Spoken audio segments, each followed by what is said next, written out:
Good morning student. आज का हमारा टॉपिक है कोवेलेंट बॉन्ड यानी कि सहसंयोजक बंध। सहसंयोजक बंध यानी का नाम से कि ले रहे कि इलेक्ट्रॉनों की साझेदारी से बनते हैं। तो हम क्या डिफाइन कर सकते हैं कि परमाणुओं के मध्य इलेक्ट्रॉन की बराबर की साझेदारी से जो बंध बनते हैं उन्हें हम सहसंयोजक बंध कहते हैं।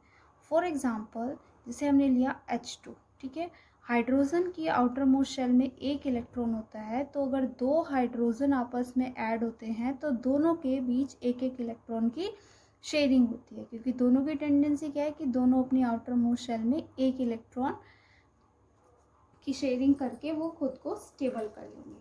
अब अगर एक इलेक्ट्रॉन की साझेदारी होती है तो हम उसे बोलते हैं सिंगल बॉन्ड, ठीक है। इलेक्ट्रॉनों की साझेदारी के आधार पर ही सिंगल, डबल और ट्रिपल बॉन्ड होते हैं। एक इलेक्ट्रॉन की साझेदारी हो रही है सिंगल बॉन्ड, दो इलेक्ट्रॉन की शेयरिंग होगी डबल बॉन्ड और तीन इलेक्ट्रॉन की शेयरिंग होगी तो ट्रिपल बॉन्ड बनते हैं। O2 में अगर हम कोवेलेंट बॉन्ड को देखें तो ऑक्सीजन का एटॉमिक नंबर होता है हमारा 8। इलेक्ट्रॉनिक कन्फिग्रेशन करेंगे देन 2 और 6, यानी कि 6 ऑक्सीजन के आउटर मोस्ट शेल में 6 इलेक्ट्रॉन है। अब इसको अपना स्टेबल इलेक्ट्रॉनिक कन्फिग्रेशन अटेन करने के लिए 2 इलेक्ट्रॉन चाहिए। तो इनके पास क्या कंडीशन है कि ये 2 इलेक्ट्रॉन इससे शेयर कर ले और ये वाली 2 ऑक्सीजन 2 इलेक्ट्रॉन इससे शेयर कर ले, तो दोनों के पास पूरा ऑक्टेट कंप्लीट हो जाएगा।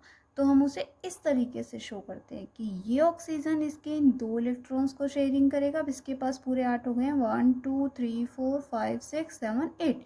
इसी तरीके से ये ऑक्सीजन इन 2 इलेक्ट्रॉन के साथ शेयरिंग करेगा। अब क्योंकि 2 इलेक्ट्रॉन्स की शेयरिंग हुई है तो डबल बॉन्ड बनता है। डन। इसी तरीके से एक और एग्जांपल देखें तो हम N2, नाइट्रोजन का एटॉमिक नंबर होता है 7, इलेक्ट्रॉनिक कन्फिग्रेशन इज 2 5, यानी कि नाइट्रोजन के आउटर मोस्ट शेल में नंबर ऑफ इलेक्ट्रॉन्स होते हैं 5 प्लस। तो अब नाइट्रोजन को अपना अष्टक पूर्ण करने के लिए कितने इलेक्ट्रॉन चाहिए? 5 उसके पास हैं। अष्टक पूरा करने के लिए उसे 3 इलेक्ट्रॉन की और ज़रूरत है। तो ये दोनों नाइट्रोजन एक दूसरे से 3-3 इलेक्ट्रॉन्स की शेयरिंग करेंगे। और इलेक्ट्रॉन्स की ये जो शेयरिंग होती है ना, ये इक्वल होती है कि इसने इसे 3 इलेक्ट्रॉन दिए तो ये भी इसे 3 इलेक्ट्रॉन देगा। ये 3 इलेक्ट्रॉन के साथ इसने शेयरिंग की और इसके 3 इलेक्ट्रॉन के साथ ये नाइट्रोजन शेयर करेगा। तो 3-3 इलेक्ट्रॉन की साझेदारी हुई, तो इस तरीके से N2 के बीच में ट्रिपल बॉन्ड बनता है। दूसरा मेनली कि ये जो बॉन्ड है मेनली अधातुओं के बीच ही बनता है, ठीक है। अधातुओं के मध्य ज़्यादातर यही बंध बनता है। अब ये जो हमारे कोवेलेंट बॉन्ड हैं 2 तरह के होते हैं। एक हम बोलते हैं polar covalent bond, polar covalent bond, और दूसरा होता है हमारा non polar covalent bond, non polar covalent bond. Clear?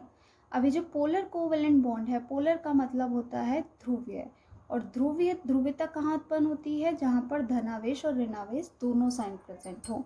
Non polar मतलब होता है अध्रुवीय, यानी कि यहाँ पर पॉजिटिव और नेगेटिव साइन प्रेजेंट नहीं होंगे। पोलैरिटी कब डेवलप होती है, यानी कि ध्रुवता बंधों में कब उत्पन्न होती है?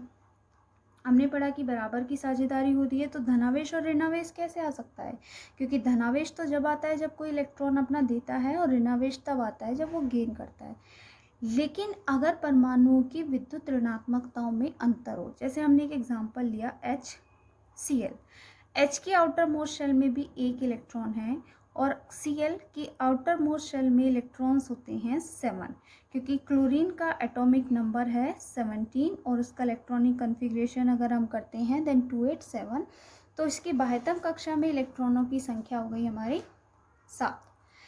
तो इसे अपना अष्टक पूरा करने के लिए एक इलेक्ट्रॉन चाहिए और हाइड्रोजन को अपना अष्टक पूरा करने के लिए भी एक इलेक्ट्रॉन चाहिए, क्योंकि 2 इलेक्ट्रॉन लेकर ही स्थायी हो जाता है। तो दोनों के बीच साझेदारी तो एक एक इलेक्ट्रॉन की हुई, यानी कि बंध कैसा बना हमारा? सहसंयोजक। अब ध्रुवता कैसे होगी? यहाँ पर हाइड्रोजन और हैलोजन दोनों परमाणुओं के बीच में जो बंध बन रहा है दोनों की विद्युत ऋणात्मकताओं में अंतर है। हाइड्रोजन की विद्युत ऋणात्मकता बहुत कम है, जबकि हैलोजन की विद्युत ऋणात्मकता बहुत ज़्यादा है। ठीक है, क्या है, इसकी जो इलेक्ट्रोनेगेटिविटी है वो हाई है। इलेक्ट्रोनेगेटिविटी हाई का मतलब क्या है कि ये जो शेयरिंग इलेक्ट्रॉन्स हैं इन्हें अपनी ओर अट्रैक्ट कर लेगा। ठीक है, कंप्लीटली नहीं गेन करेगा, सिर्फ अट्रैक्ट करेगा। तो जो ये साझे का इलेक्ट्रॉन अभी तक बीच में था ना यहाँ पर, अब ये साझे का इलेक्ट्रॉन बीच में ना आकर इसकी तरफ शिफ्ट हो जाएगा।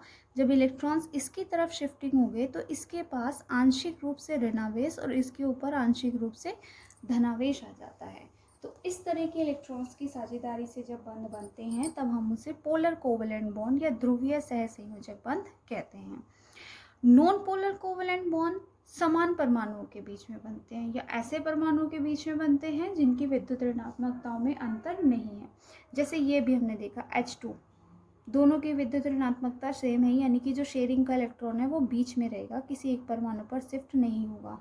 O2, N2, ये सारे क्या हैं, समान परमाणु हैं, दोनों की विद्युत ऋणात्मकताएं समान हैं, तो इसलिए जो बंध बनेंगे वो हमारे अध्रुवीय बंध बनेंगे।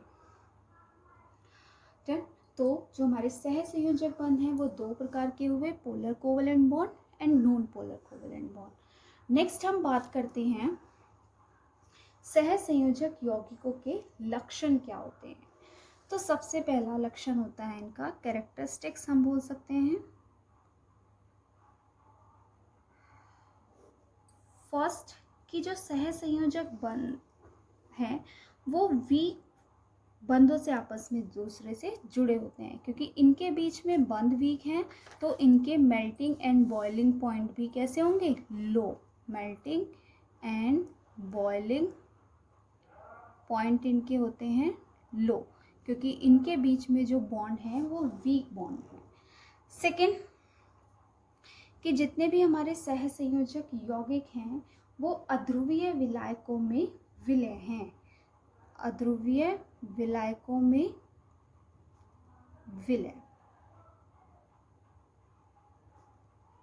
और ध्रुवीय विलायकों में अविलय। अध्रुवीय यानी कि non polar, non polar solvent में वो डिसॉल्व नहीं होंगे, जबकि वो पोलर नॉन पोलर सॉल्वेंट में वो डिसॉल्व होंगे और नॉन पोलर। नेक्स्ट आता है कि जो हमारे कोवेलेंट कंपाउंड्स हैं वो इलेक्ट्रिसिटी कंडक्ट नहीं करते, वो पुअर कंडक्टर है, क्योंकि वो किसी भी फॉर्म में, लिक्विड में लें हम या फ्यूज्ड फॉर्म में लें, मेल्ट फॉर्म में लें, वो आयंस में ब्रेक नहीं होते, इसलिए वो पुअर कंडक्टर ऑफ इलेक्ट्रिसिटी होते हैं। क्लियर।